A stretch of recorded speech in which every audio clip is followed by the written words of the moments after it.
समाधान। भ्राता जी, तो बहुत बड़ी बात आप कह रहे हैं कि भगवान जो कि ऊपर रहते हैं, अब धर्मग्लानि का समय है और इस सृष्टि पे आ गए हैं। कैसे हम माने, कैसे उन्हें पहचाने, कैसे उनसे नाता जोड़ें? बिल्कुल ठीक बात है।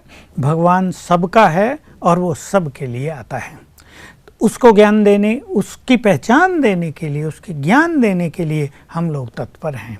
उसने स्वयं एक रुद्र अविनाशी गीता ज्ञान यज्ञ की स्थापना की है, जिसका ही नाम प्रजापिता ब्रह्मा कुमारी ईश्वरीय विश्वविद्यालय रखा है।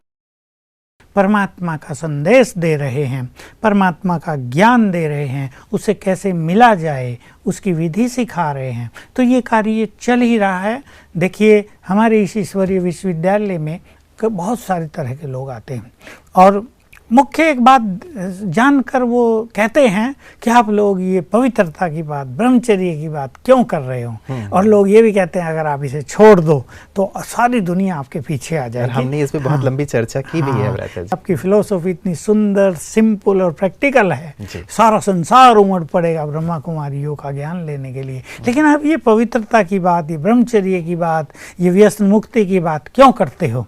तो हम उन्हें बताते हैं, भाई ये हम नहीं करते, ये तो भगवान का आदेश है। वो भी संसार को बदलना चाहता है, बदल रहा है। उसकी कुछ प्लानिंग है अब इस संसार को, इस पाप की दुनिया को समाप्त करके पुण्यों की दुनिया स्थापित करने की। हम इस चीज़ की चिंता नहीं करते कि हमारे पास लाखों लोग आएँ, हमारे पास 100 ही आएँ, लेकिन वो पवित्र हों। बस वो पवित्र आत्माएं संसार का कल्याण करने में समर्थ हो जाएंगी। तो ये भगवान का आदेश है ना। और देखिए, भगवान की शक्ति के बिना कलयुग के इस महाकाल में कैसे लोग पवित्र बन सकते हैं, सोचने की बात है। हमारी बहनों को जब देखते हैं लोग, यंग बहनें, हर परिवार से, हर समाज से, हाईली एजुकेटेड, सब कुछ पढ़ लिख के और देखने में बहुत सुंदर, ये नहीं कोई गरीबों से आ गई ऐसी वैसी हैं, और ब्रह्मचर्य के मार्ग पे चल चुकी। तो ये शक्ति उनकी नहीं है, ये शक्ति ईश्वरीय शक्ति है।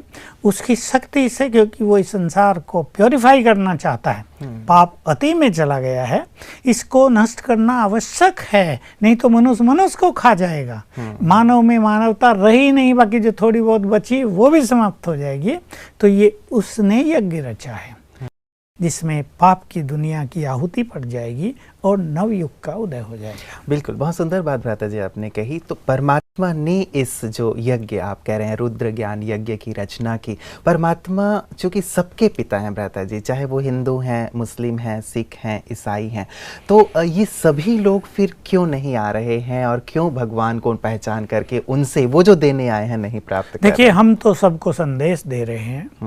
मतलब चाहे वो मुस्लिम कंट्रीज हों, चाहे क्रिश्चियन कंट्रीज हों, चाहे बुद्धिस्ट हों, सबको हम इक्वली संदेश दे रहे हैं परमात्मा के, और खुलेआम बता रहे हैं वो तुम्हारा पिता है, वो आया है, सत्य ज्ञान दे रहा है, तुम उसे पहचानो।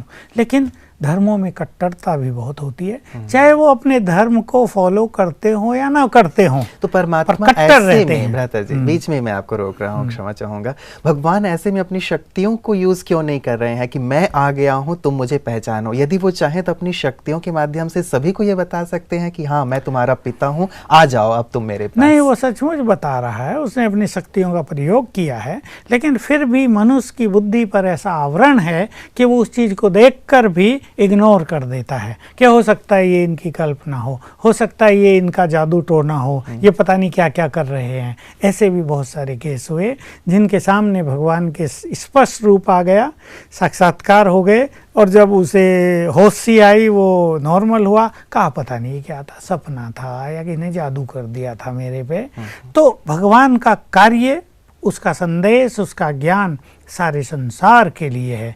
अब ये स्वयं पर डिपेंड करता है कि हम उसे अपनाएं, ना अपनाएं, माने या ना माने, उस पर चलें या ना चलें।